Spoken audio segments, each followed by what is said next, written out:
ಡಿ.ಕೆ. ಶಿವಕುಮಾರ್ ಅವರು ಮಾತಾಡ್ತಿರೋ ಬರಲಿಲ್ವಲ್ಲ, ಬ್ಯಾಂಕ್ ದುಡ್ಡು 15 ಲಕ್ಷ ಬರಲಿಲ್ವಲ್ಲ, ಯುವಕರಿಗೆ ಉದ್ಯೋಗ ಸೃಷ್ಟಿ ಆಗಲಿಲ್ವಲ್ಲ, ರೈತನ ಸಮಸ್ಯೆ ಬಗೆಹರಿಲಿಲ್ವಲ್ಲ. ಯಾರು ಒಂದು ಹೇಳ್ತೀನಿ ಕೇಳಿ, ಈಗ ನಮ್ಮಂಥವ್ರು ಬೇಕಾದಷ್ಟು ತೊಂದರೆ ಕೊಟ್ಟರು, ನಿಜ ಒಪ್ಕೊಳ್ಳೋಣ. ನಾನು ವಿರೋಧ ಪಾರ್ಟಿಯವರು, ನಾವೆಲ್ಲ ತೊಂದರೆ ಅನುಭವಿಸೋಣ. ಆದರೆ ಸಾಮಾನ್ಯ ಜನರು ಏನ್ರಿ, ಸಾಮಾನ್ಯ ಜನರು ಪಾಪ ಎಲ್ಲ ಬಿಸ್ನೆಸ್ ಮೆನ್ನು ಯಾರ್ಯಾರು ಈ ಸರ್ಕಾರ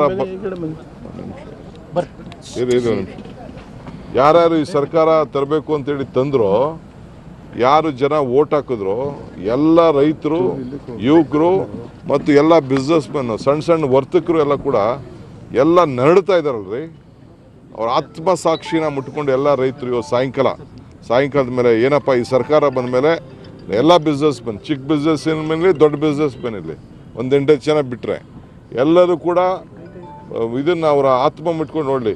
ಈ ಸರ್ಕಾರ ಬಂದ ಮೇಲೆ 5 ವರ್ಷದಿಂದ ಈ GST, ಈ ನೋಟ್ಬಂದಿ, ಈ ವ್ಯವಹಾರ, ಈ ವ್ಯಾಪಾರ, ಒಬ್ಬ ಮನೆ ಕಟ್ಟೋಕ್ಕಾಗ್ತಾಯಿಲ್ಲ. 400 ರೂಪಾಯಿ ಸಿಮೆಂಟ್ ಆಗಿದೆ, ಕಬ್ಬಣ 40,000ಕ್ಕೂ 50,000ಕ್ಕೆ ಕಬ್ಬಣ ಮುಟ್ಟಿದೆ. ಹೆಂಗೆ ಒಬ್ಬ ಸಣ್ಣ ಸಾಮಾನ್ಯ ಜನ ಮನೆ ಕಟ್ಟಲಿಕ್ಕೆ ಸಾಧ್ಯ? ಯಾವ ರೀತಿ ಬದುಕಲಿಕ್ಕೆ ಸಾಧ್ಯ? ಇದನ್ನು ಯಾರು ಯೋಚನೆ ಮಾಡಿದಾರ? ಇವೆಲ್ಲ ಕೂಡ ಒಂದು ದೊಡ್ಡ ಷಡ್ಯಂತ್ರ. ಚುನಾವಣಾ ಸಂದರ್ಭದಲ್ಲಿ ಇವತ್ತು ಏನು ಇಂಥ ಬೆಲೆಗಳನ್ನು ಏರಿಕೆ ಆಗಿದೆಯಲ್ಲ, ಇದನ್ನು ತಡೆಗಟ್ಟಕ್ಕಾಗದೆ ಇವತ್ತು ಈ ದೇಶ ದಿವಾಳಿ ಆಗ್ತಾ ಇದೆ.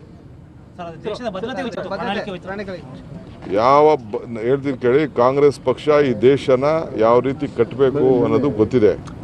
ನಾವು ಈ ದೇಶದ ಐಕ್ಯತೆಗೋಸ್ಕರ ತ್ಯಾಗ ಮಾಡಿದ್ದೇವೆ, ಹೋರಾಟ ಮಾಡಿದ್ದೀವಿ. ನಮ್ಮ ಒಗ್ಗಟ್ಟನ್ನು ಈ ದೇಶದ ಕಾಪಾಡೋದ್ರಲ್ಲಿ ನಮ್ಮದೇ ಆದಂಥ ಒಂದು ಇತಿಹಾಸ ಇದೆ. ಅದರಿಂದ ರಾಜಕಾರಣಕ್ಕೋಸ್ಕರ ಈ ದೇಶದ ಭದ್ರತೆಯನ್ನು ಬಿಡುವಂಥ ಪ್ರಶ್ನೆ ಇಲ್ಲ. ನಮ್ಮ ಯುವಕರು ಏನೋ ಒಂದು ತ್ಯಾಗ ಮಾಡಿದ್ದಾರೆ, ನಮ್ಮ ನಾಯಕರುಗಳು ಏನು ತ್ಯಾಗ ಮಾಡಿದ್ದಾರೆ, ಇದು ನಮ್ಮಲ್ಲಿ ಒಂದು ಚರಿತ್ರೆ. ಇಡೀ ಕಾಂಗ್ರೆಸ್ಸಿಗರ ರಕ್ತದಲ್ಲೇ ಈ ದೇಶವನ್ನು ರಕ್ಷಣೆ ಮಾಡೋಂಥದ್ದು ಇವತ್ತು ಮೂಡು ಬಂದಿದೆ. ಮಂಡ್ಯದಲ್ಲಿ ಯಶ್ ಮತ್ತು ದರ್ಶಿ ಕಳೆದ 2 ದಿನಗಳಿಂದ ಭರ್ಜರಿ ಪ್ರಚಾರ ಮಾಡ್ತಿದ್ದಾರೆ, ಒಳ್ಳೆ ಡೈಲಾಗ್ ಹೇಳ್ತಿದ್ದಾರೆ, ವಾಗ್ದಾಳಿ ಮಾಡ್ತಾರೆ ಸರ್.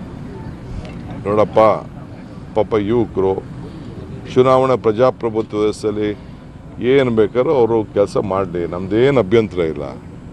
ಅವರೊಂದು ಡ್ಯೂಟಿ, ಅವರೇನೋ ಒಂದು ಮಾಡಬೇಕು, ಮಾಡ್ತಾಯಿದ್ದಾರೆ. ನಮ್ಮದೇನು ನಾವು ಅವ್ರ ಪ್ರಚಾರದ ಬಗ್ಗೆ ನಾವ್ಯಾಕೆ ಇದು ಮಾಡೋಣ? ಅವ್ರು ಮಾಡಲಿ, ಏನು ಬೇಕಾದ್ರು ಓಟ್ ಗಳಿಸ್ಬೇಕಾದ್ರೆ ಏನು ಬೇಕಾದ್ರೂ ಪ್ರಚಾರ ಮಾಡಲಿ, ನಮ್ಮದೇನು ಅಭ್ಯಂತರ ಇಲ್ಲ. ಅವ್ರ ಡ್ಯೂಟಿ ಅವ್ರು ಮಾಡ್ತಾಯಿದ್ದಾರೆ. ನೋಡಿ, ಅವೆಲ್ಲ ನಾನು ಈಗ ಹೇಳಕ್ಕೆ ಹೋಗೋದಿಲ್ಲ. ಬ್ಯಾಲೆಟ್ ಇದೆಯಲ್ಲ, ಅದು ಭಾಳ ದೊಡ್ಡ ಅಸ್ತ್ರನ ಮಂಡ್ಯ ಜನ ಭಾಳ ಬುದ್ಧಿವಂತಿದ್ದಾರೆ, ಪ್ರಜ್ಞಾವಂತಿದ್ದಾರೆ, ಅವ್ರಿಗೇನು ಬೇಕೋ ಅದು. ಆದರೆ ಇಲ್ಲಿ ಈಶ್ವರಪ್ಪ ಏನೇಳಿ, ಯಾರಲ್ಲಿ ಈಶ್ವರಪ್ಪ, ಆ ಈಶ್ವರಪ್ಪ ನೆನ್ನೆ ಯಾವುದೋ ಒಂದು ಸ್ಟೇಟ್ಮೆಂಟ್ ಮಾಡಿದ್ದಾರೆ, ಮುಖ್ಯಮಂತ್ರಿ ನೆಗೆದು ಬಿದ್ದೋಗ್ತಾರೆ ಅಂತೇಳಿ. ಈಶ್ವರಪ್ಪನ ಈ ಕೊಳಚೆ ನಾಲ್ಗೆ ಇದೆಯಲ್ಲ, ಈ ನಾಲ್ಗೆಗೆ ಅಂತ್ಯ ಯಡಿಯೂರಪ್ಪನವರೇ ಆಡ್ತಾರೆ ಅಂತ ಕಾಣ್ತದೆ. ಇಲ್ಲ ಅಲ್ಲ ರೀ, ಇದು ಒಂದು ಮುಖ್ಯಮಂತ್ರಿಗಳ ಕೊಲೆಗೆ ಒಂದು ಸಂಚಿದು. ನೆಗೆದು ಬಿದ್ದೋಗ್ತಾರೆ ಅಂತಂದರೆ how can you tell that?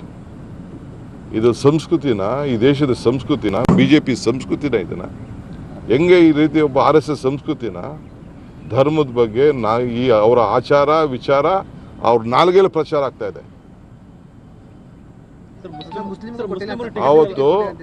ಆವತ್ತು ಆ ಬಳ್ಳಾರಿ ಎಲೆಕ್ಷನಲ್ಲಿ ಅವ್ರದ್ದು ಯಾವುದೋ ಪಾರ್ಟಿ ಲೀಡರ್, ನಾನು ಹೆಸರು ಹೇಳಕ್ಕೆ ಹೋಗೋದಿಲ್ಲ, ನಾನು ಮಾತಾಡೋದು. ಇವತ್ತು ಈ ರೀತಿ. ಸೊ ಹಂಗೆ ಇದು ಏನೇನೋ ಒಂದು ದೊಡ್ಡ ಸಂಚು ಕಾಣ್ತಾ ಇದೆ ಇವತ್ತವರೆಗೂ.